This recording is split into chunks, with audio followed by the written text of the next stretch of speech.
The Chilling Adventures of Sabrina sometimes deals with disturbing and problematic topics. We provided a list of content warnings in the episode description. Hello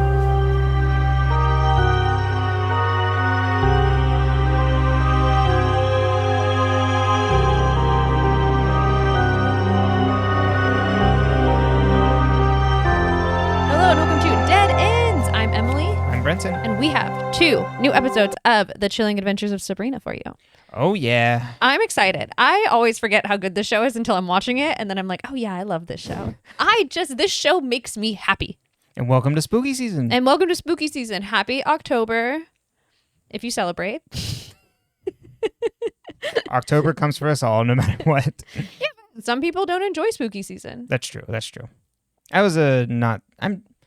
I'm not really a Halloween person. I've come around. Exactly, yeah. I used to be like, I don't get it. I don't get it at all. And now I'm at a more of an agnostic point. I think it's like, at least it's not hot as fuck anymore, except it is usually. Mm-hmm. And when we lived in the city, this was the hottest time of the year. Yeah. October was our summer. Mm-hmm. But at least it's cooling off right here. Yeah, it's cooling off. And like, it's just like, the year's winding down and you look at your life and you go, oh God, there's 3 months left and I haven't done anything I said I was going to do in January. I might as well at least get cozy in the house. Yeah, that's true. Meanwhile, I'm over here being like, it can't come soon enough. You love the cold. I do. But you don't like being cold. Brenton gets very upset when it's cold. Like, he wants to warm the house up. Brenton's favorite hobby is turning on the heater on a winter morning. There's nothing better than when you're cold and getting warm. I get hot so quickly. I overheat so fast. Probably halfway through this episode, I'll have to change out of my sweater into a t-shirt. I cannot stand being hot. The moment I feel too warm, I start to have a panic attack. Mm-hmm. Like, immediately, my body is like, oh, we're gonna die. And you run hotter than I do. I do. I didn't used to, I feel like. Something happened. I think it was the last time I got COVID. That's what I'm wondering.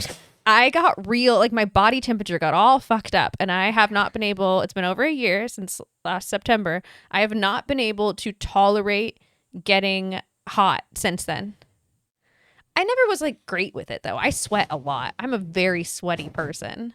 But it's just like in how it affects you. Yeah. Like I really get triggered. Yeah. But we did get COVID and we were in Florida. So like, is it just a trauma of like being hot in like a humid environment? That's right. Yeah. And it's still lingering. But anyway. Sabrina's great. I'm excited. I love this. I think these episodes are fun. I'm excited to get into them. And I'm excited for all like the rich stuff we get to dig into. Because there's just like so much more. It's meatier. We slow down, and each episode kind of has a point it's trying to tell. Mm-hmm. So, I think the only thing coming back on rewatch now is the second screenness of the script. It's like every single scene, Sabrina has to tell you. Like, I'll use the example of like when she's running for top boy or top person. Every single scene where she's coming to tell someone a complaint about it, she goes, well, I'm running for like top boy, and has to re-explain it. Like, and that's the Netflix, that's probably a directive from Netflix. We know the second screen thing of that the show constantly has to tell you what's going on in case like people are with the intention that people are going to be looking at something else at the same time as they're watching it. Whereas like in Riverdale, when you only have like 43 minutes, you're going to cut to, Madam Satan going like, oh, and like essentially like cutting in the middle of the conversation where you can understand through context clues what they're talking about, and you don't have to have the like minute preamble of like, well, explaining the exact same thing that we know from the previous scene. I think it just kind of slows it down. I kind of wondered in this episode if it was intentional because it was showing that like Hilda was removed from the school and like doesn't know these things. But like I see the second screen thing. Yeah, I think an example of this is when she talks to Madam Satan about it. Mm-hmm. So then and then it's like, oh, it has to lay it all out for Madam Satan rather than just cutting to in the middle of the conversation of Madam Satan reacting to what the information Sabrina told her off screen. Mm-hmm. You know what I mean? Mm-hmm. But that's unfortunately a problem with streaming, just in general. I really didn't notice. That's interesting. Like it didn't. I mean, that's not to say I won't now, but like I did. Sorry, it didn't. that didn't bother me in this one Mhm. because I think the conversations were still interesting enough that I was like, oh, this is, yeah. Yeah, it's more of just one of those things like you could just jump to the meat of this because we already understand what this is going to be about. No, I get what you're saying, and Mhm. I know about the second screen stuff, but I just it didn't register at all for me. Yeah, oh, fair enough. But otherwise, having a good time, so we might as well just jump in to a couple cast members that I pulled for this week. All right, we'll start with Shirley Jackson. So, for people in the know, the four of the faculty members that Faustus introduces Zelda to are named after like writers that were known for like supernatural and like cosmic horror stuff. So Arthur Machen, I think is how it's Machen, not someone I'm familiar with, but I think looking at the pronunciation, which I'm really bad at like deciphering on Wikipedia, I think that's... Do I need to have my mom show you the short vowel, long vowel signs? Oh, yeah. She knows all of that. Yeah. She taught first grade. I know all of that. Okay, yeah, why don't we... Cut out the middleman, I could just have you teach me. But we'll have her teach you. She's better at it. You know what I mean? Like, I know how to read it. She knows how to teach it. Does that make sense? Yeah, fair enough. H.P. Lovecraft, Ambrose Bierce, another one that I don't know. Last name Bierce. I also wonder if that's who Ambrose is named after. And then Shirley Jackson. So I at least know Shirley Jackson because she wrote Haunting of Hill House, the book. That's a big one. Yeah. That's on Netflix. Yes, it is. Not the book, obviously. That'd be kind of nice. It's kind of like your audiobook.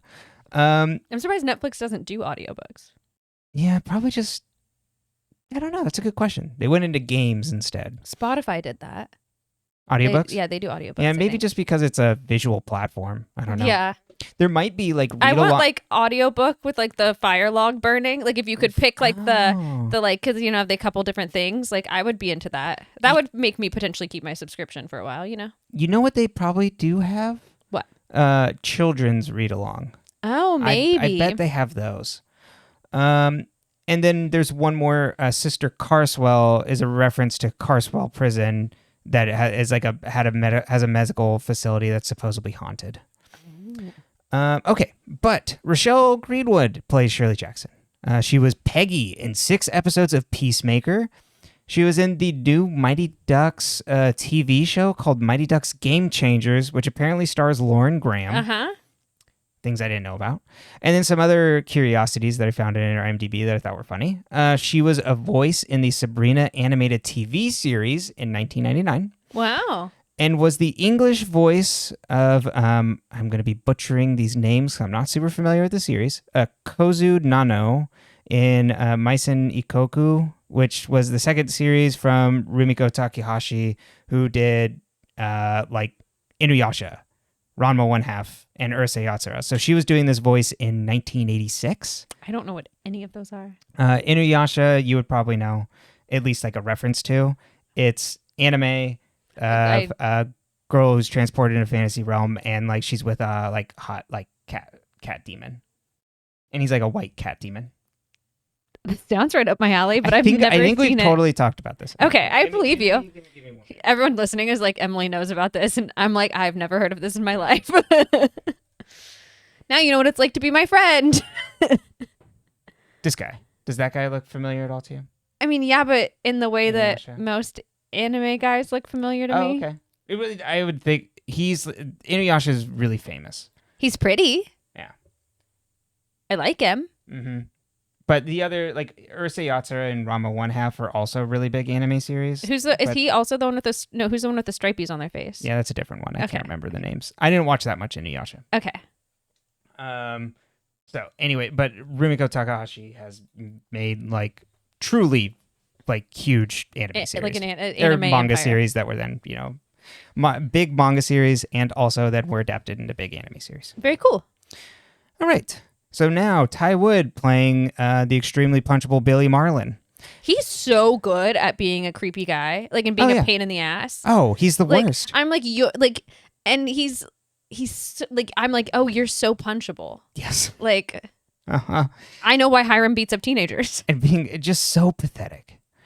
He is so pathetic. His first film role was in the television film from 2002 called Hell on Heels, The Battle of Mary Kay, starring Shirley MacLaine, Shannon Doherty, and Parker Posey.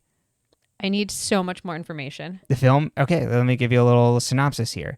It's supposedly the true, it's like based on the true story of a corporate war in the mid-90s between cosmetics queen Mary Kay and Of then Pink Cadillac ambitious fame. newcomer Ginger Heath.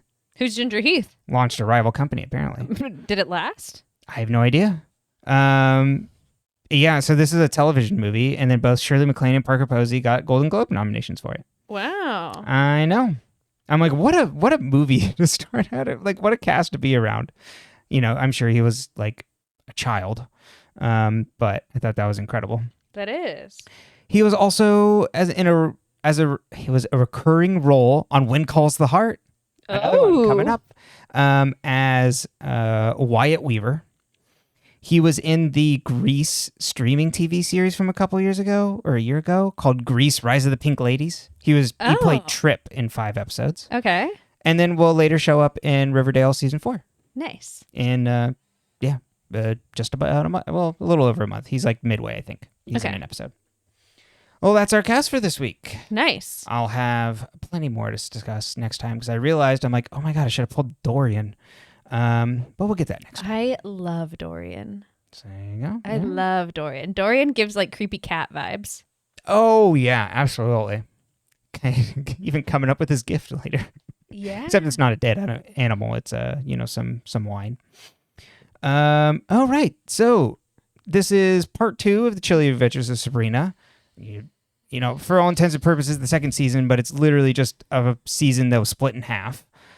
So this second season released April 5th, 2019, and the original was released in October 26th of 2018. So is that like 6 months? Mm-hmm. Is that about right? I think so. I didn't count, I'm going to be honest. But yeah. Yeah, I think something like that.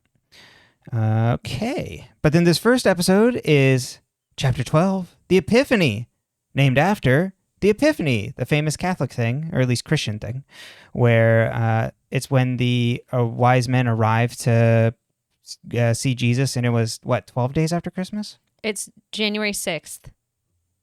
Right. May it always live in infamy. So I that's all I know is it's January 6th. So that's not, is that 12 days? It should be 12 days after, huh? I think if I remember, it was 12 days after.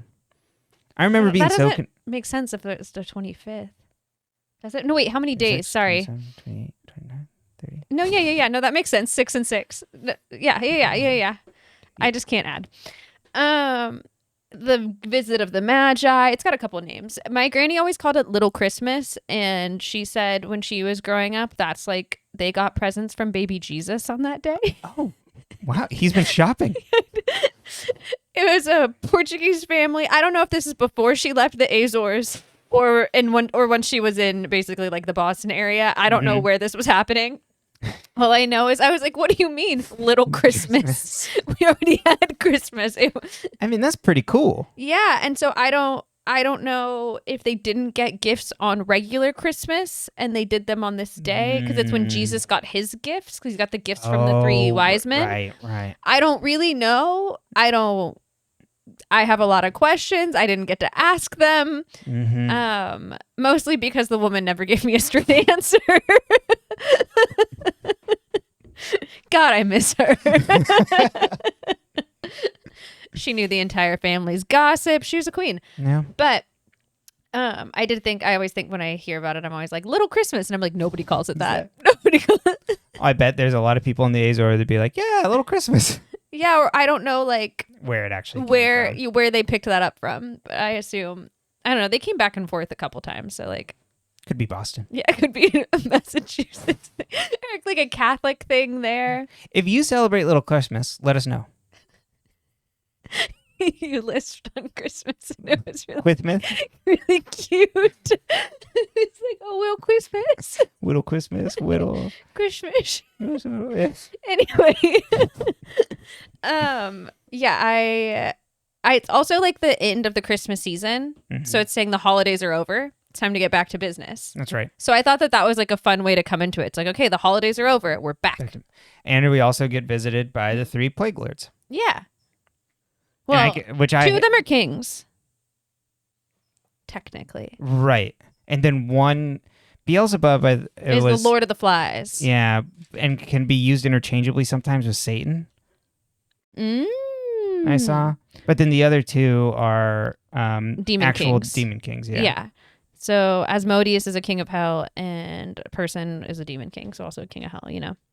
And that's from like a book of mysticism from like the 1700s or something, I think. I think, yeah, and there's different, like they show up in different gospels, you know what I mean? Like it becomes a whole thing.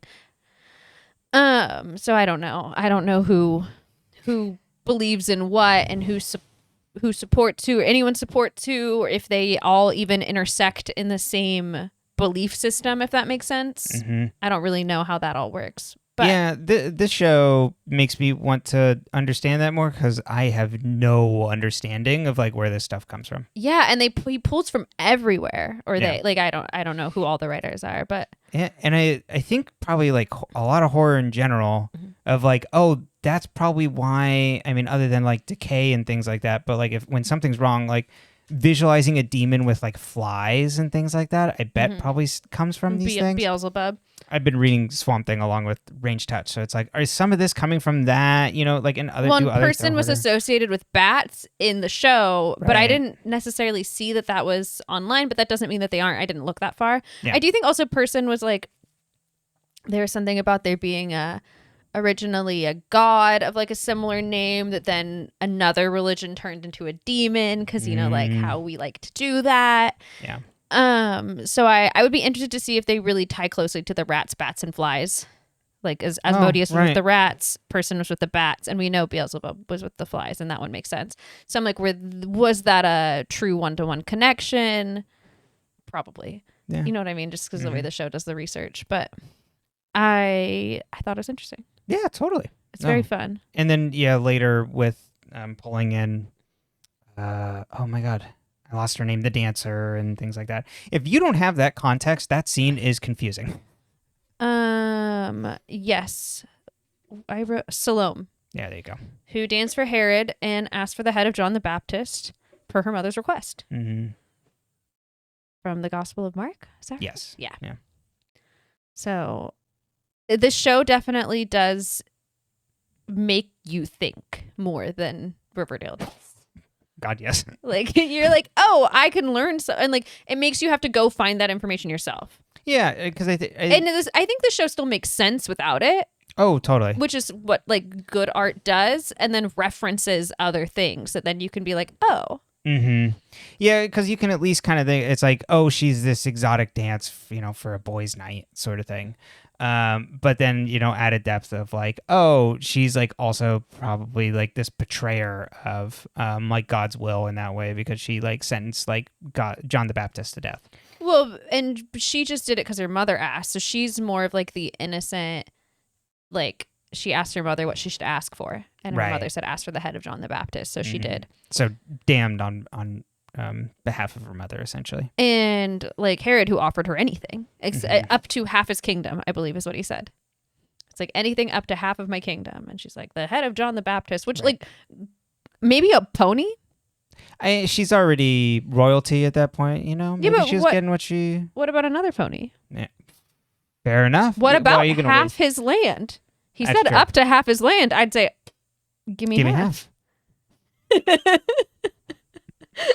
Makes me think of Eddie Murphy Raw. Half.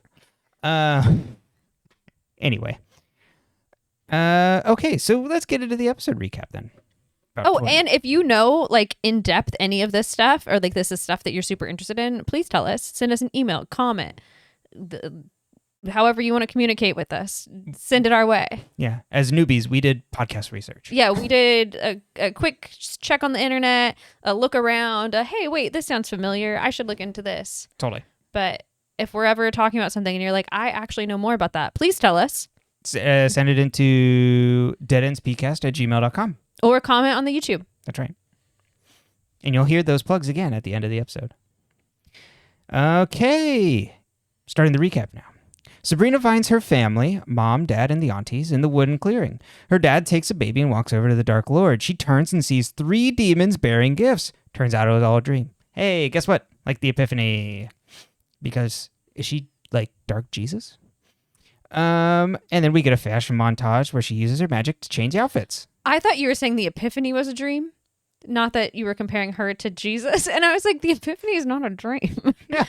I mean, like, there's a lot to be said for how Don't you true is remember? any of that. But And yay, Jesus then woke up in a cold sweat, realizing it was all a dream.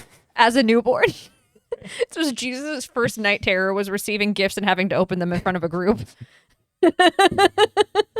Me too, Jesus. Me too. Oh, myrrh. I've always wanted myrrh. Frankincense. What's the other one?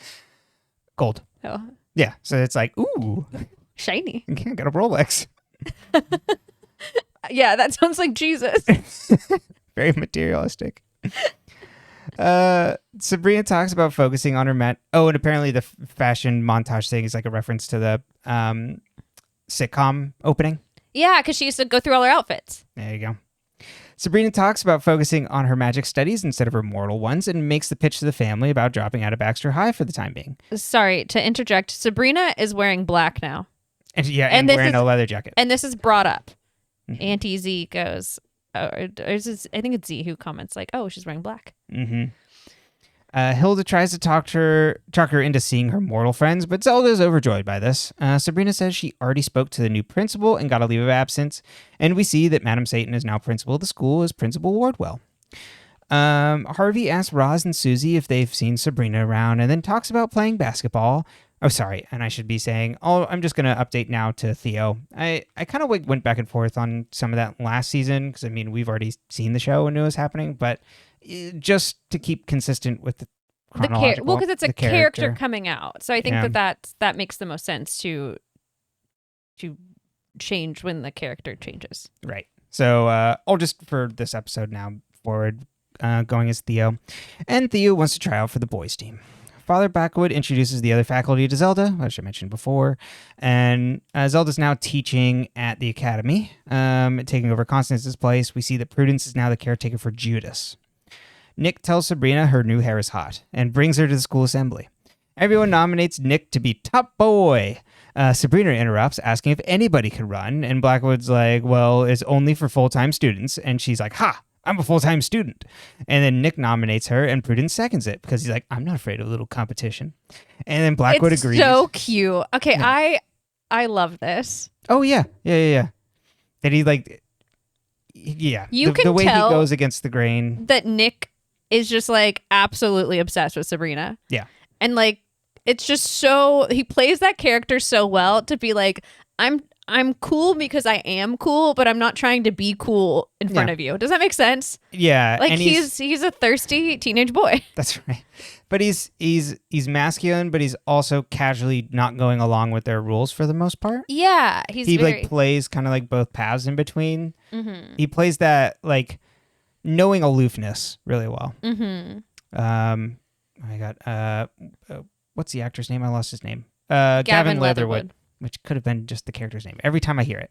I mean, Nick Scratch is the pun. Analogy, yeah, for the devil. Yeah, but I mean, Gavin Leatherwood is a Warlock's name. Come on now.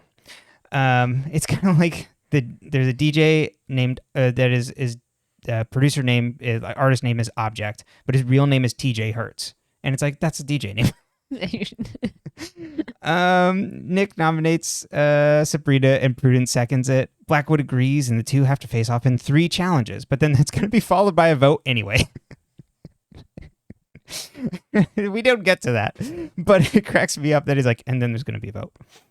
Hilda continues to ask how permanent Sabrina's new place at the academy is. Luke and Ambrose are heading off to meet with the other boys at Dorian's bar, which is guys only, and Luke says he's not going to vote for Sabrina because top boy is a boy's position. Is Luke attending the school? Yeah. Isn't he an adult? I'm confused. Kind of like Ambrose. Yeah, but Ambrose, he thought he was just working for the school. Yeah, and then, I don't know. Sabrina heads to the library to study up before the test and they also call it the Inquisition. That's the first one is the Inquisition. The boys all have drinks at Dorian's with Father Blackwood, and he's like, hey, as high priest, I can't be associated with the debauchery here, wink, wink. But he's like, I arranged a little entertainment, and then introduces, Dorian introduces Salome. And at the end of her dance, she brings out a platter with a papier-mâché head on it, but it's not John the Baptist. It's Sabrina's papier-mâché head covered in blood, and Nick is like, what the hell is this? And then Father Blackwood's like, the only good outcome. Sabrina hears noises in the library, meanwhile, and goes to investigate. She sees one of the demons from her dream, and he introduces himself as Asmodeus, who brings tidings. Sounds like Imodium to me. I was like, is this a tummy trouble thing? Well, he's going to bring you tummy troubles because he brings tidings of filth and disease, and opens up a box, and a bunch of rats come running out to try and get her. And he tells them to feed on the bastard witch. Sabrina finds a banishment spell in time and gets rid of him. Sabrina comes home and yells at Ambrose about being attacked because she thinks Luke is behind this because the boys must be trying to throw her off before the competition. They get in an argument over Sabrina wanting to go against the rules, and she starts getting angry, and then Ambrose is like, oh, holy shit, this is getting a little scary. And then Hilda comes down, and they pretend everything's okay, and Sabrina's just like, it's fine, Aunt Hilda, go back to bed. And Hilda's like, oh, watch that mouth, young lady. Like, I think she just calls her Hilda. She doesn't call her Aunt Hilda. Oh, she just calls her Hilda? I think. Yeah, and then Hilda's like, you watch your mouth, and puts her in her place. Prudence asked to take the Blackwood name, and Faust is like, hell no. Well, he would probably say heavens no. Sabrina and Zelda come in asking for a post moment for the challenge because of the demon going after him. Blackwood denies the request and leaves with Zelda, and then Prudence and Sabrina connect over how misogynistic their church is and culture, and then Prudence like, go to that competition and leave the rest to me. It's the first challenge. Ambrose asks where Luke went the night during the dance last night, and Luke's like, I had private business for Father Blackwood. Sabrina and Nick have an academic competition, and Blackwood gives her a hard question, to which Sabrina immediately answers. So then Father Blackwood just throws out the competition and just starts quizzing her directly about a bunch of things. Meanwhile, Nick's question was, what is the shape that they use, the pentagram? You're just a little toss up. And then she keeps getting all the questions right because the weird sisters are looking them up and communicating to her telepathically. And then she eventually stuns Blackwood into silence. Theo tries out for basketball and gets bullied by the jocks, and the coach tells Theo, no girls on the team. What's the coach's name? Coach Craven. What does Craven mean? Cowardly. Spineless. Pretty good. Hilda visits Madame Satan, saying she's worried about Sabrina having dark changes and wants her to suggest Sabrina to come back to school. Madame Satan says we can't stop her from going to the academy. Theo and co. bust in to talk to the principal, and the four, minus Hilda, go to visit Coach Craven to tell him that Theo can try out. And Coach is like, well, fine.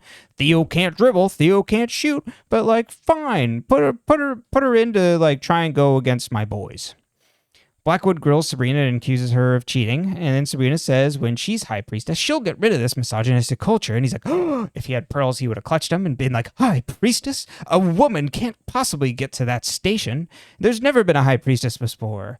And he's like, for the next trial, I'm going to seal the church so there's no outside forces that can help you for it. Sabrina walks home when another demon, this is person, comes behind her and unleashes bats. She hides under a bench in the forest and uses the flute that Zelda gave her to banish him. Sabrina comes home upset, and Hilda promises to help her for the Boil and Bubbler challenge as Hilda's top bubbler. Hilda asks if it's all worth it to throw away her life at Baxter High, and Sabrina says, I don't think they'd welcome me after signing my name in the book. And Hilda's like, well, that doesn't change who you are. And Sabrina's like, well, it does because I'm my soul, and I gave my soul to the devil. And Hilda's like, I mean, we all did that. And Sabrina's like, yeah, so that really does change who we are. And Hilda's like, shit.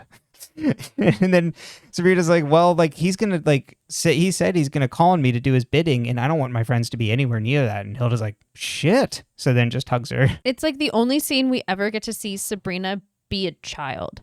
She's a teenager. She's this teenage kid, and she's scared, and she had to do this big thing and make this big decision to protect the people she loved, and now she's afraid of the consequences, and she doesn't want to hurt them, and she doesn't want to take out her anger about it on them, but she's afraid, and she's just this little kid, and you're just she plays that so well where you watch her just be oh, it's a little almost the little pout, you're just oh. And then Hilda also is like, oh, I can't do anything to fix this. Mm-mm. She's right. She's going through changes and things, and because she's like worrying, about who she's becoming. But it's like, oh, you did this with, no wool over your eyes, right? Like, Yeah. you know what you're doing, and unfortunately, I don't have anything to help you with. Exactly. Sabrina, Nick, Boyle, and Bubble challenge. One of the teacher. Oh, sorry. This is because I didn't get the name at first, but this is Sister Jackson calls Zelda hussy. Says everyone knows about you in Blackwood. And then Sabrina loses the challenge and has to drink her nasty potion while the church all chants chug. I don't really understand why Sabrina lost because she did the rhyme. Yeah. And I just I don't know what happened. They don't really either. explain why Sabrina lost. Mm-mm. At home, Hilda says Sabrina should go visit Baxter High to show Theo support for the tryout. And Sabrina takes the advice and sees Theo not playing well. And Sabrina then casts a spell to help Theo score baskets. After the tryout, Theo comes out to his friends as Theo. Sabrina leaves before they see her. And during that scene, I put it as like Harvey kept giving Theo the ball, which is great. Yeah, Harvey passed Theo the ball the whole time. The whole game, Harvey's like, hey. Yeah, because you don't see Harvey shoot once. I'm not going to lie. No, he's the point guard. He's making plays. That's right. That's right. He's making space. He's driving in the lane. So then Theo's open. Shoot out to Theo. Theo knocks it down. There you go. Sabrina walks the halls when another demon appears behind her. This one is Beelzebub and grabs her. He tied her to a chair in the boiler room while flies buzz around, and this is apparently the last tiding. But then Madam Satan comes down and then calls him by his name and tells him he's trespassing. He's like, wait a minute, I recognize you, but she banishes him. Madam Satan catches up with Sabrina on the Top Boy Challenge, then she puts in Sabrina's head that Nick could be summoning the demons. Zelda tells Blackwood about the rumors about them and asks, like, hey, what are we? And then Blackwood says, well, we have to honor the mourning period of my wife before we're together. And then Zelda's like, oh, okay, then we can't have any more trysts until we're, like, together publicly and legitimate. I love her. Fuck around, Faustus. Find out. Every time I see FAFO, though, and when it's abbreviated that way, I think FIFO. First in, first out? Yep. It always takes me a few seconds to be like, wait a minute. Sabrina visits Nick to ask if he's released the demons after her, and he's like, wait, what demons? I recognize those tidings. Actually, I'm not strong enough. Those are like plague lords. I can't summon those on my own. Like, you would need someone that's like a better conjurer than me. And then they wonder if it's Blackwood. It's the final challenge time. It's Conjuring Challenge. And they combine their summoning circles, and Sabrina accuses Blackwood of sending the demons. They then summon the Plague Kings in their circle to ask who summoned them, and they're like, we aren't bound by Satan, and we want to kill Sabrina before she ascends. And they're like, huh? Ascends? What? Before they can learn what that means, Blackwood banishes the kings. Blackwood calls a meeting in his office, and he's like, Nick and Sabrina are both disqualified from Top Boy. And he's like, Ambrose, you're Top Boy. And Ambrose is like, well, I don't go to the academy. He's like, guess what? You're coming to the academy now. And Ambrose is like, oh, nice. And then he asks to talk to Ambrose alone. Nick invites Sabrina to eat at Dr. Cerberus's, and Sabrina agrees. In a really endearing way of like, oh, I don't know if you want to go catch food. I know there's that Dr. Cerberus's. Would you want to bring me there? Yeah, where all the mortals go? You want to take me to where you take the mortals? Mm-hmm. You want to take me out in public? Pretty much. You want to go show me around? Harvey gets coached by Roz how to properly gender Theo. It is so sweet because Harvey's just a big golden retriever about it. It's like, wait a minute.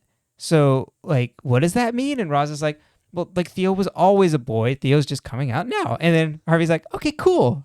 It's like, we love it. Roz touches Harvey's hand and then gets a vision of them hooking up. And she's like, oh, too hot. Nick and Sabrina walk to Dr. Cerberus's and find Harvey in there sitting with Roz. And then Sabrina's like, actually, can we go to Dorian's or something instead? And he's like, well, it's only for boys, but let's go. And then when they get there, Dorian's not happy that Sabrina's there, but it's like, you two are both too hot, though, so that's all right. And then it's like, we both thought he put something in Sabrina's drink, but this never comes up because the episode ends. So they just get served drinks, and then Sabrina and Nick wonder if the ascension the demons were talking about is her going to be high priestess. Not so much, but good guess. Nick cheers her on being the future high priestess, though. Madam Satan summons the Dark Lord, and she's like, Sabrina is much more important to your plans than you led me to believe. The end. Okay, so this episode is about gender identity. That's right. And gender roles. And gender roles, which I love.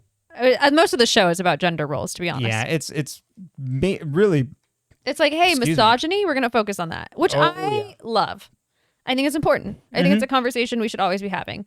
For a long time, I was like, oh, it'd be nice to like consume art where like women are just in charge and everything's like beautiful and stuff. And I'm like, to relate to art, I have to like watch women suffer, apparently, because like that's the world we live in.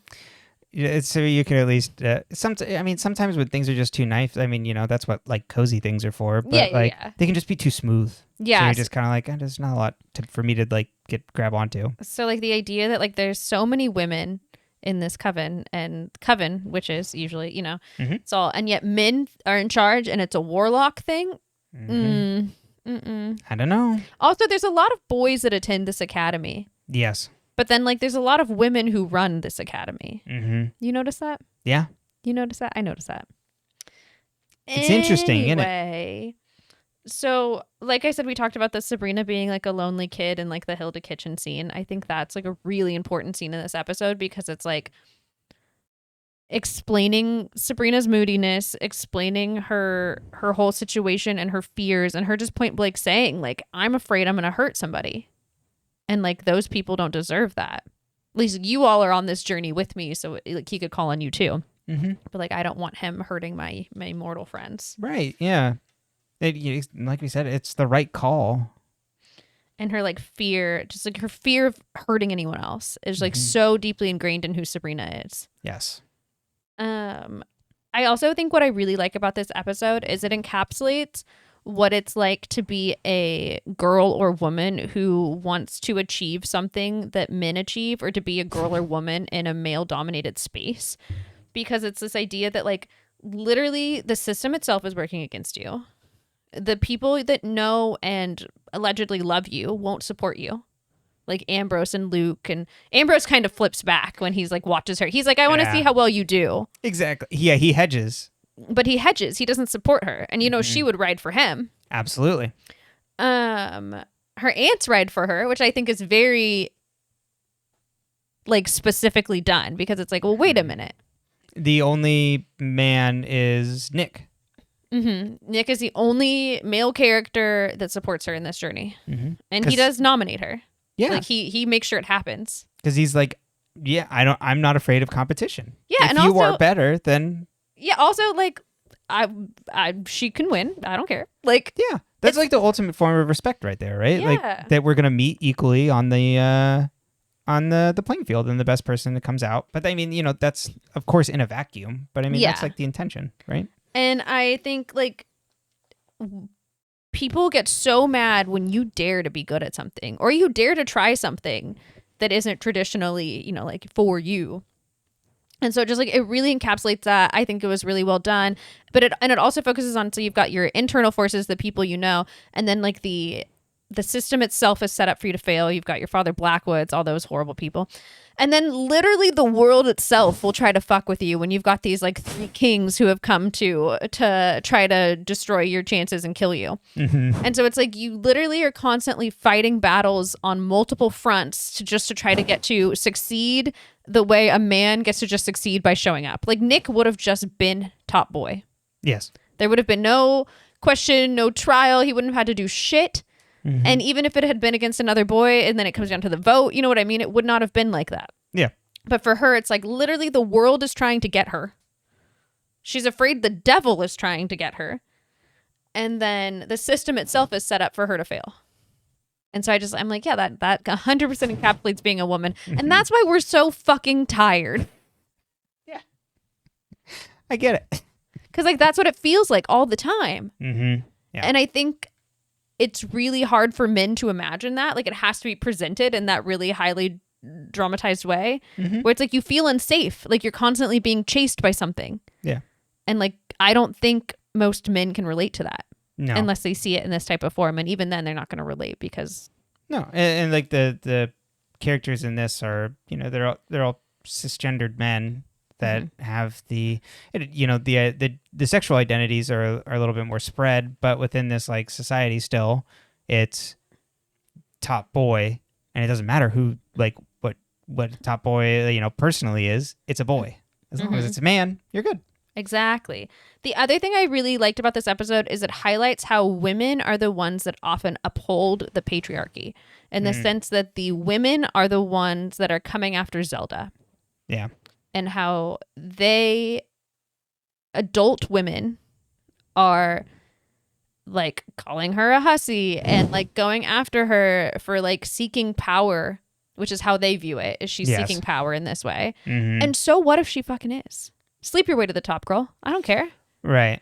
But like how but she's not, but No, yeah, but how the structure of it, of being oppressed by the patriarchy and having to claw and scrape for specific roles and things, it makes Zelda seem threatening, because then she could be taking away the power that you've tried so hard to succeed at without doing things like, being in a relationship with Blackwood, and how that then is framed as like very threatening, even though it's none of your goddamn business. Exactly. And it's also just like that they would rather put their effort into attacking Zelda than dismantling the system. Yeah.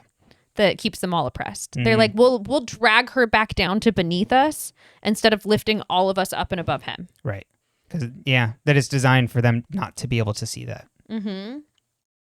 I also feel like Ambrose being given head boy is like giving class president to the 20-year-old who sits in the high school parking lot to pick up his friends that he had from 3 years ago for lunch. It's like, bro, do you even go? You're an adult, aren't you? The 21-year-old with a ticket to prom. Exactly. Well, in my town, you couldn't go to prom if you were over 21. Oh, okay. If you could buy alcohol, you couldn't go to prom. That makes sense. That was the rule. It's probably safe. Oh, yeah. But, yeah, that's my takes from this episode. Okay. Do you have anything you want to add? Yeah, I think Theo's journey is really interesting. We've gotten all that last time of like how it's like leading up to Theo finally coming out. But the way that Theo is like really eager to jump into the gender identity. Boyhood. Exactly, yeah. That he's assuming.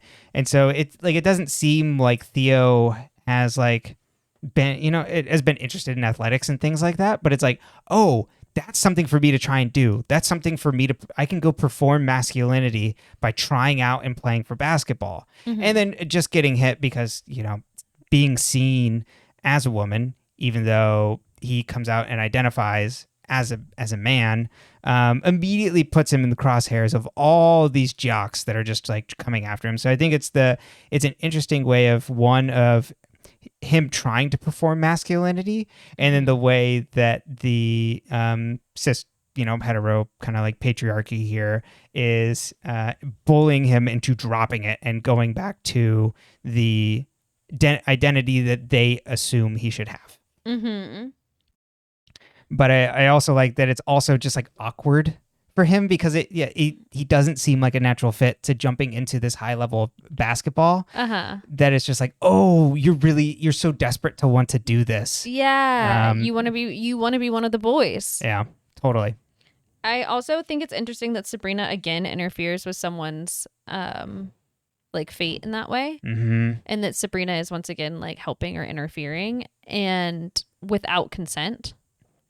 But from like a removed perspective where like she doesn't even want any of them to know she's there. Right. Like a guardian angel kind of. Yeah. And it's like, is that how she views herself, as a guardian angel? But then if she's to contrast that with how she's signed on with the devil and she's dressed in her all dark and she's in her path of night era. So it's just like, it's a really interesting, like, I guess, dichotomy there. And we get more into that next episode a little bit. Yeah. That'll set up nicely. It's a little bit like, so there's this movie. Now you see the Angels baseball team. They're doing horrible. They're at the bottom, right? But then these angels start helping them out. Your Angels in the Outfield reference points, which I've never watched this movie. I loved Angels in the Outfield as a kid. That's the one piece of faith-based entertainment that I took with me. Mine was Bernie the St. Bernard. See, I never saw this. Those were like VHSs. Okay, if you haven't seen Angels in the Outfield, it is literally angels that are like secretly helping the Angels professional baseball team win baseball games. And Joseph Gordon-Levitt is like this kid that's removed that somehow gets ingratiated with that can see the angels and talk to the angels and somehow like gets ingratiated with the organization to help them out. I can't remember how this all plays out. But then, so they can't help him win the pennant at the end because this is all about baseball movies always end at the pennant. They never go World Series. It's very strange to me and it's always bugged me. Pennant is like division championship. Okay. And so the angels can't help, so they have to rely on their own. And then so in the outfield, there's Joseph Gordon-Levitt doing this in his wings, and then the whole stadium starts. Do they win? Oh yeah. Okay, I just wanted to check. Other thing I wanted to bring up is that the librarian's name is Cassius.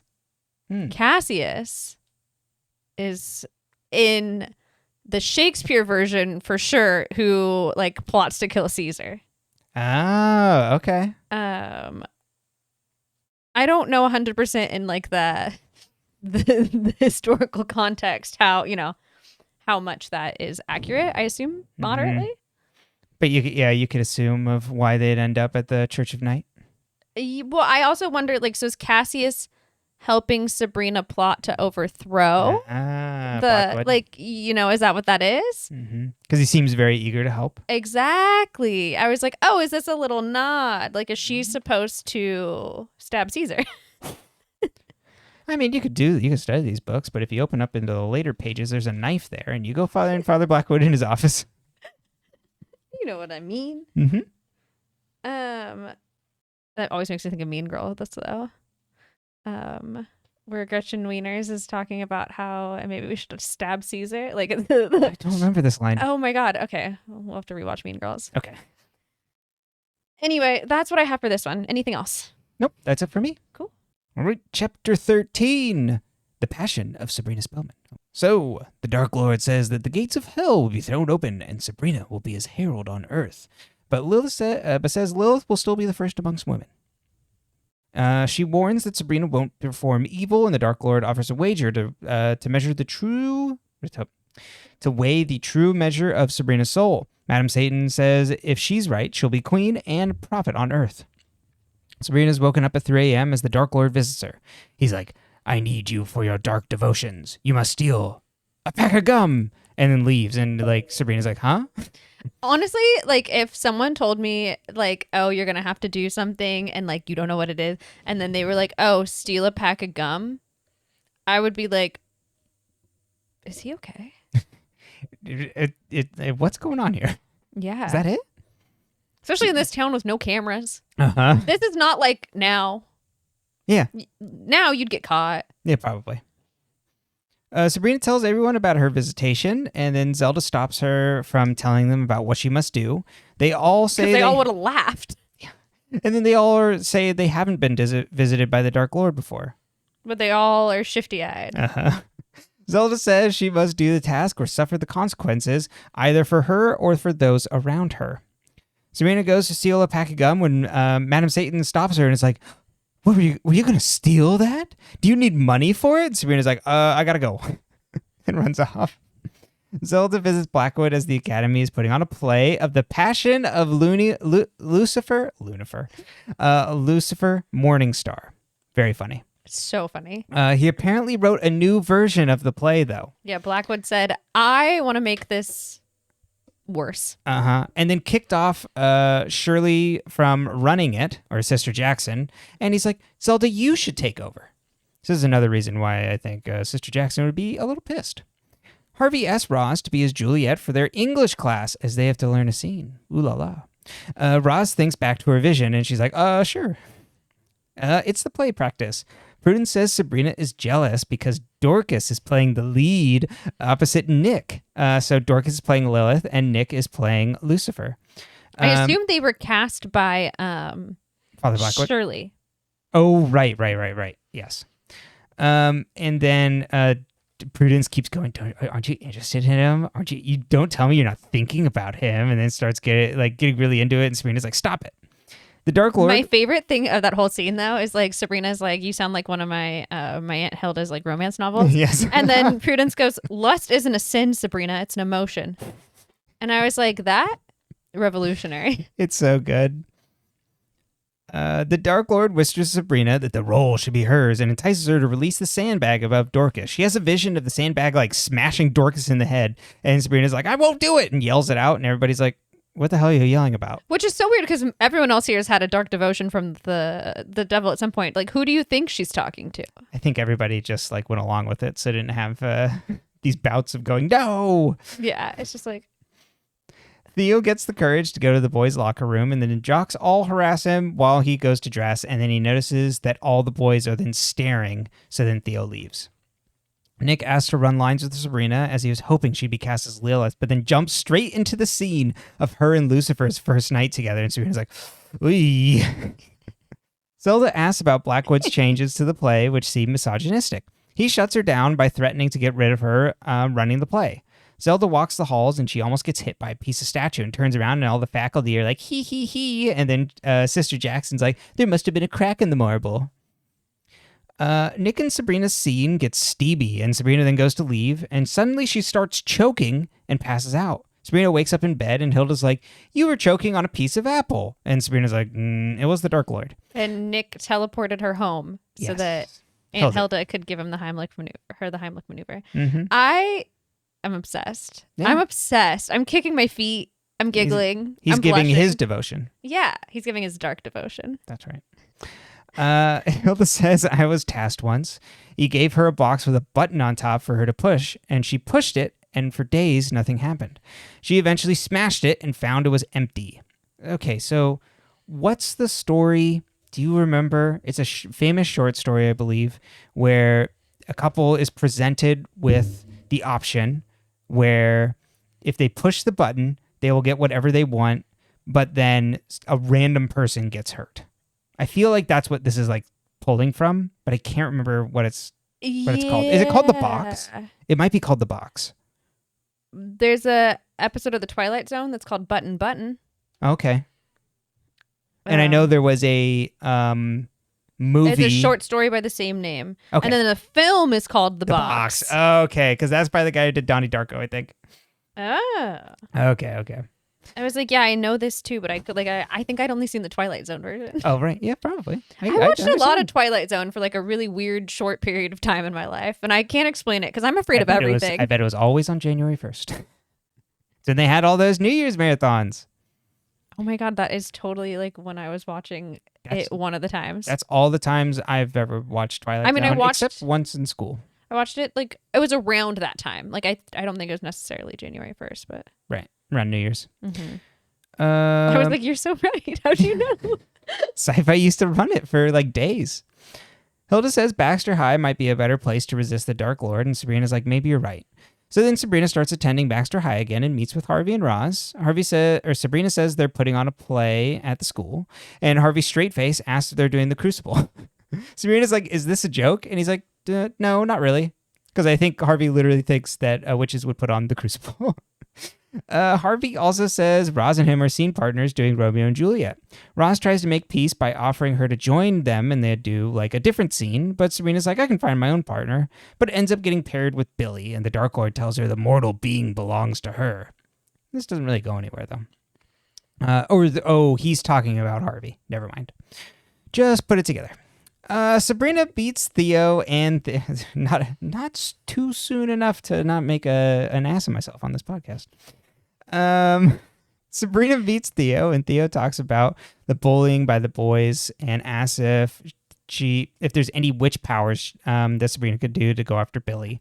Sabrina gives Theo a knot to trip Billy, and Theo notices that Sabrina has a big gash on her back. It's like a claw mark. Sabrina visits Madam Satan and is like, yep, that's the devil's claw. That's what happens when you resist the Dark Lord. And Madam Satan advises her to resist, as his task will just get worse after that. Like, every avalanche begins as a snowflake, is what she says. Okay, that's a really good line. She encourages Sabrina to be good and hopefully reduce the claw. This two-timing bitch, I love her. I know, she's so good. I love her. I love her as principal. I love her all over. I just love her. Michelle Gomez is doing an incredible job, and I don't say this as like a thing of like that they really should have, or it takes me out or anything, but it is funny to like think about that. Like, Lilith came and assumed this person's body, but I'm pretty sure going forward through the rest of the thing, because it's, you keep your actor around, that's just what she looks like now. Yeah, exactly. She just is Miss Wardwell's body. Yeah. And I'm not saying we assume that she does have like this like other form, but like, there's no need for it. I just thought it was funny to think about. Dorcas practices and Zelda finds her performance lacking, but tells Nick he's doing a great job. Suddenly she barfs a toad, and Prudence is like, oh, that's, I think, that familiar, I believe, belongs to your colleague. And then Zelda's like, oh, it's Shirley's. Billy and Sabrina practice at Dr. Services while Roz and Harvey practice a few booths away. And then Billy's like, oh, that must suck seeing them together, huh? I know, I'd be really pissed. And Sabrina's like, oh, I'm not pissed. And then starts like her powers start shaking their milkshake on the table, and the Dark Lord whispers in her ear to go after them with her powers, and Sabrina resists.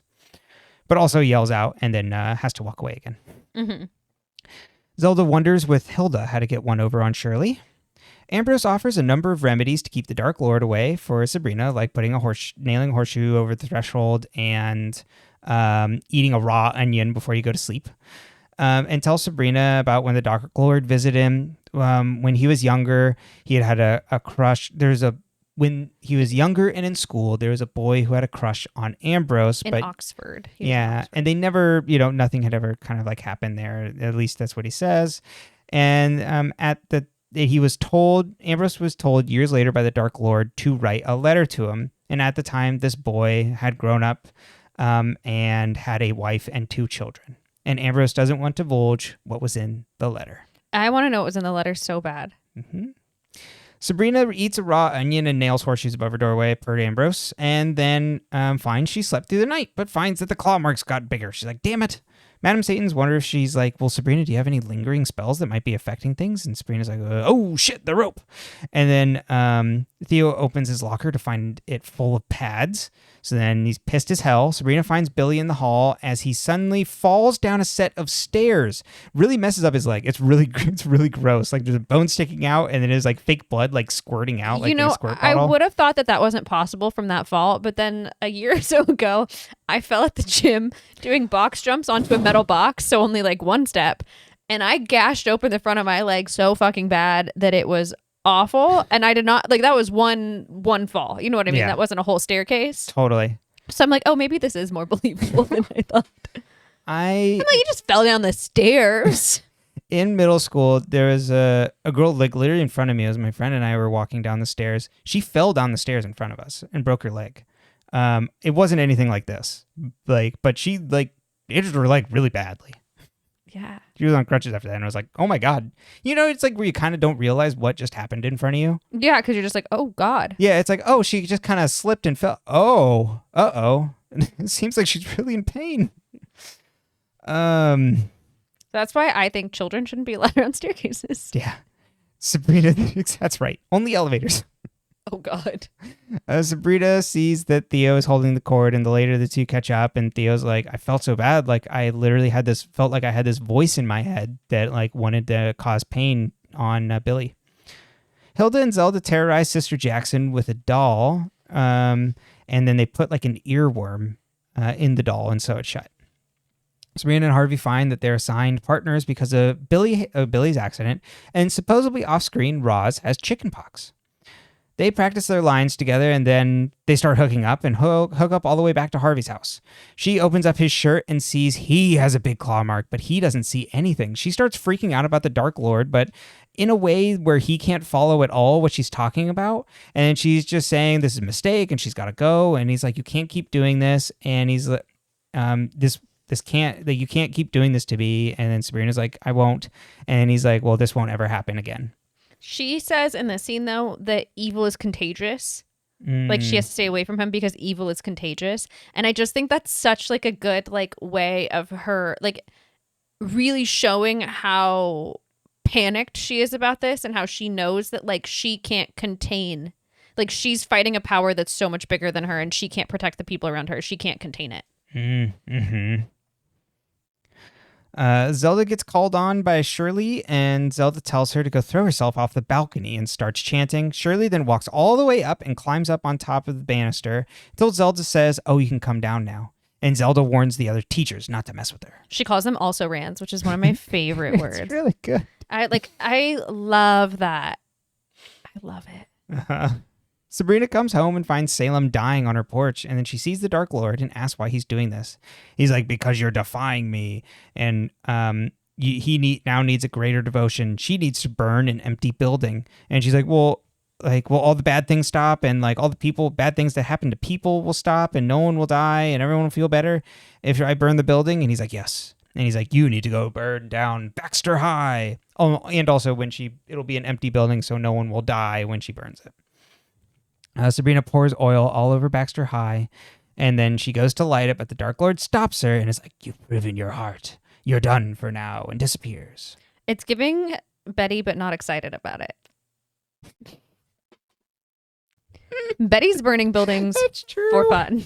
I know. Can't you be a little bit more into it? It was very therapeutic for Betty. Mm-hmm.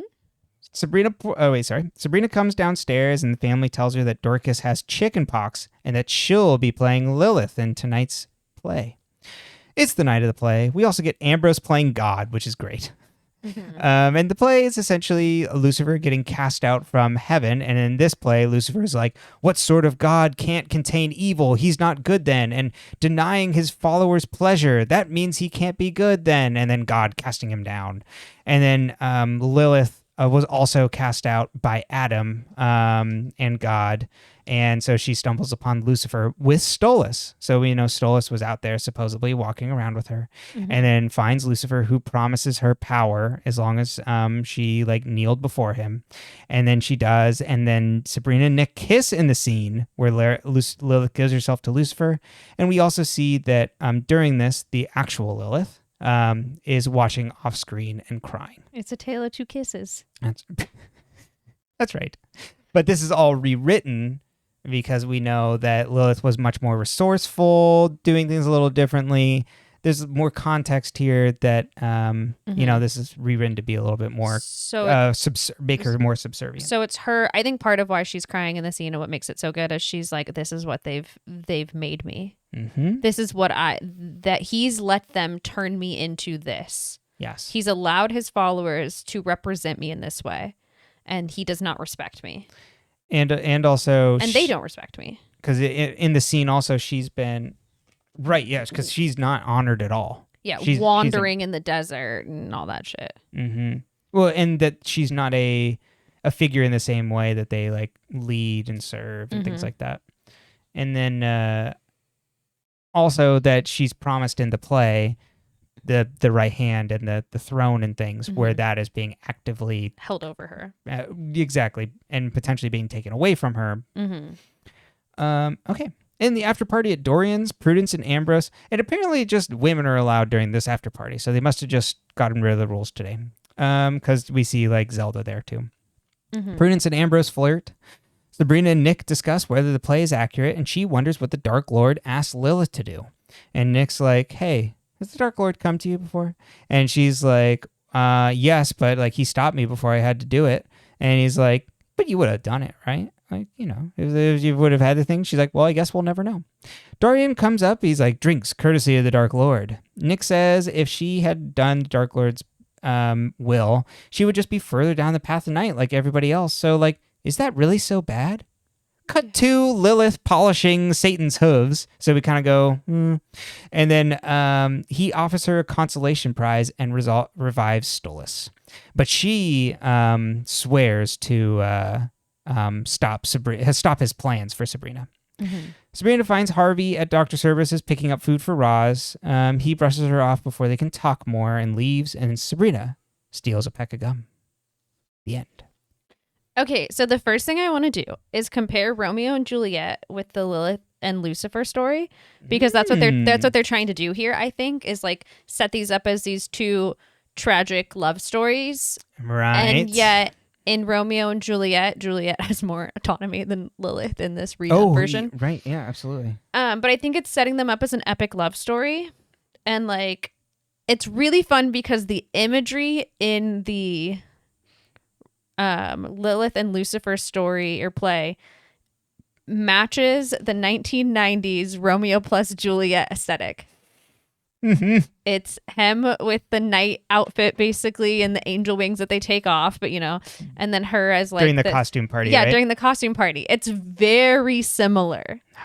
And so I was like, ooh, this was visually intentional, I presume. Oh, probably. And so it's like, it's like presenting this tragic love story as like a true tragedy because like Lilith really isn't getting the thing she wants out of it. I also am like, is it setting up that like Nick and Sabrina are going to have a tragic love story? Is that where we're going with this? Is it purely coincidental? Who's to say? But I guess also maybe are they both in terms of the costuming too, pulling from the like vision of like angels and things like that. Yeah. So it's all playing in the same. Oh my God. Arena. Thank you. Yeah. I think what I really like about both these episodes with Nick is that he sees Sabrina as a full person. Oh yeah. Harvey can't see her as a person anymore. No. Harvey can't quite. He loves her and he misses her, but he can't see her as a person. And Nick sees her as a person, hence the head boy challenge. But also, like, then as an actor, he's like, oh, you're a better actor than. And he's not just saying it to like flirt with her. Like, it's like, no, like Dorcas is god awful. Dorcas is bad. Which honestly, very impressive because I imagine it's really hard to act really bad when you know how to act. You know, it's like when you hear a really good singer sing poorly on purpose, like you're like, damn, that's got to be kind of weird for you. Right. And he catches on that she's playing chicken with the Dark Lord. He's like, Spellman, are you playing chicken with the Dark Lord? Right. Like, what are you doing here? What are you doing here? And as the audience, it's kind of like, is she playing chicken with the Dark Lord? Which we'll get to that in a minute. I think the Sabrina and Satan power struggle is super fun because I think, once again, it's a really good metaphor for the patriarchy and like government and like men being in charge and women trying to fight back and being subservient and like having to be.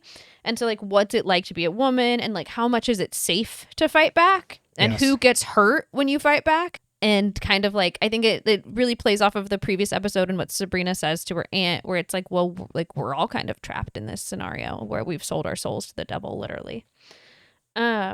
And then I also think it's like how much can I do alone? Like how isolated, or not necessarily isolated, like she feels safe bringing Nick into it because she doesn't bring him into what she's doing, but she doesn't mind telling him because Nick is not at risk in the same way that the mortal people are, her mortal friends. Yeah.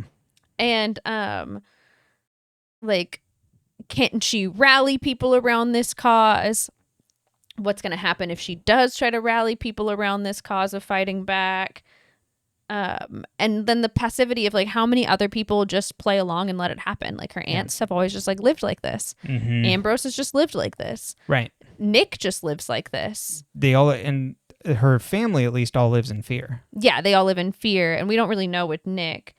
Because I didn't write down. I mean, or say it's like no big deal. Like they play with that they all pretend like they weren't asked.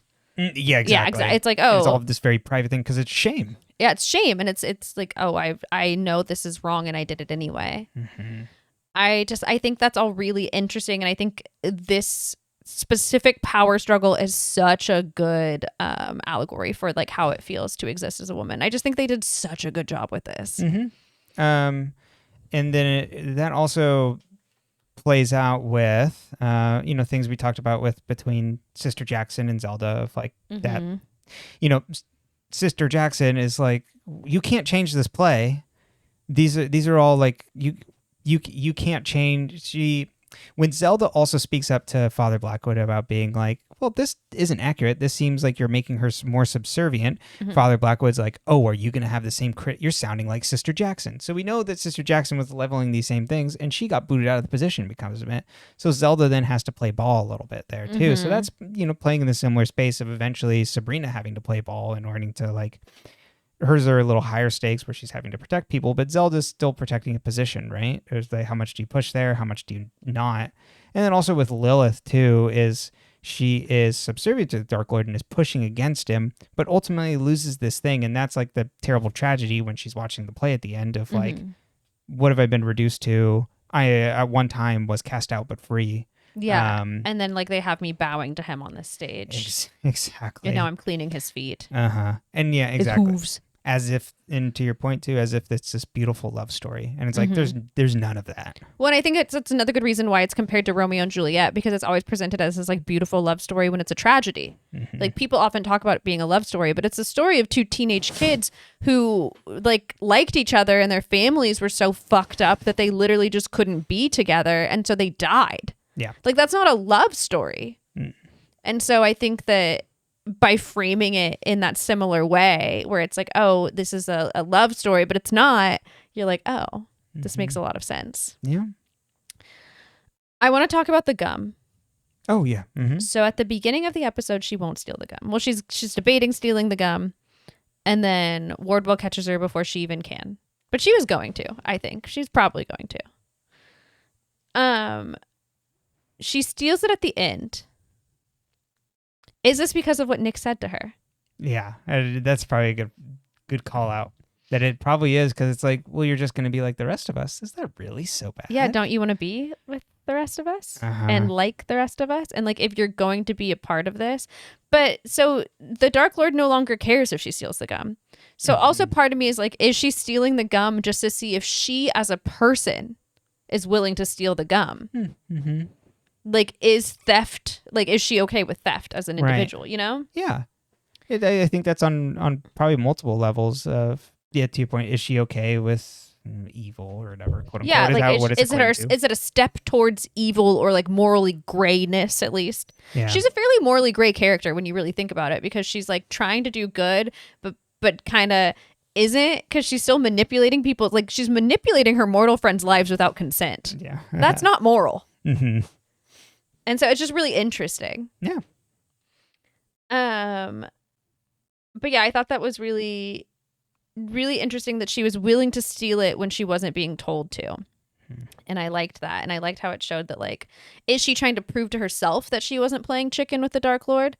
Is she saying she wasn't playing chicken with the Dark Lord by stealing it? Right. Is she proving to herself that she's willing to steal and would be willing to do it if she has to? Like, what is it? What is she saying there? Yeah. And I just think it's a really good way to kind of end the episode. An ambiguity of, and also how okay am I with going with his will? How okay am I to be transgressive in this way? Would I be willing to do this? I thought it was really interesting. But yeah, I do think a lot of it has to do with what Nick says to her. Yeah, totally. Yeah, that's engendered. That's passing along to a certain type of normativity for their culture too. It's like, well, this is what we do. Is that so bad? It's like, well, maybe not. I don't know. It's against how I view things, but is that so bad? Yeah. Is it her abandoning another part of her mortal self, like her human side? Right. I just think it's a really good way to end the episode, and it's really interesting. And it's kind of like almost a way of showing like she's choosing this life.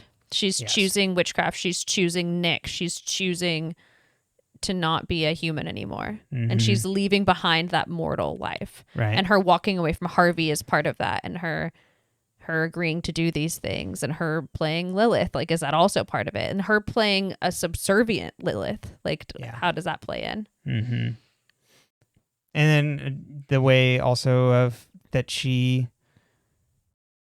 indirectly causes damage for Theo, where Theo is like, has very righteous anger, has every right to want to like get back at Billy, but and uses it at the wrong time. Yeah, but feels that it's like, oh my God, this went way farther than I wanted it to. But Theo doesn't blame Sabrina, which I appreciate, because Theo used it while he was on the stairs. Yeah, and Theo used it while angry. Exactly, and Theo's like, I did this, which that's because it's really graphic end. That's like hard to like square away. That could cause probably lasting damage. That's really bad. And now, what is that? That same thing of like pushing back like against things. Like, how okay for even Theo's struggle are you with I guess like violence in that case. But when push comes to shove, of like how to stand up for yourself. How far is too far? Yep. How much damage are you willing to do to protect yourself and yours and the people you care about? Mm-hmm. And like, are you willing to become the monster for it? And I think that's like part of it too. Yep. And I mean, in Theo's case, you know, you're kind of like, it does suck for Billy, and that'll be like really bad, and maybe that'll be hard on personally to live with, but you had every right to. Yeah, no. Yeah, stairs. it wasn't. I think it's more of like for Sabrina, like how much are you willing to? Because Sabrina owns that she gave Theo the cord. She's like, I shouldn't have given this to you. Like that's on me. Like how, I guess like how much bad are you willing to do to protect the people you care about? And it goes back to like what the Weird Sisters did with Billy and the others in the cave. And how far does all of this go? And like I just think it's a fun way to show that Sabrina's also kind of playing chicken with her own morals. Or she's not sure where she stands either. Right. Yeah. But yeah. Mm-hmm. What did you think? Any other thoughts? No, I think that's kind of it. If you would like to hear us whispering in your ears, that is on all your audio podcast platforms of choice at Dead Ends. But if you'd also like to see us while we're whispering in your ears, that's at dead_ends on YouTube. Have you ever whispered a day in your life? Yeah. Sometimes. Quite loudly. And like, I don't think you all understand when Brenton and his friends, we'd be staying at a hotel and they'd all just be talking. So they thought, and like they'd have had like 1 or 2 drinks, but they weren't like plastered. And I'm like, you have to shut the fuck up because like we're going to get security called on you because I can hear you like from the elevator, like down the hall. Like they just all talked at top volume. And then we realized your ears were impacted, but that doesn't explain the rest of them. Impacted by earwax. Maybe they all did too.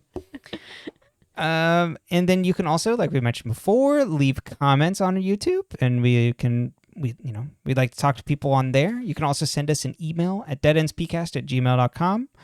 Our podcast art is also done by Vendrinic, and you can find the link to their Tumblr in all of the podcast episode descriptions. And then kindly, if we appreciate any 5-star reviews on your podcast platform of choice, and tell people about us, help us with subscriptions, and give us likes on YouTube. I think that also helps as well. Well, oh shit, what was our ending for these? Not today, Satan. Oh yeah, not today, Satan. I remembered this one. Good job. That's so funny. I thought of this the other night. I was like, oh no, I'm gonna have to remember what we used to say. I was like, oh, am I gonna have to look up an old episode? But you got this one. You just can't remember Riverdale. Oh God. Well, not today, Satan. But today, Satan, Brenton's memory worked. So that's right. There we go. All right. I love you so much. We love you.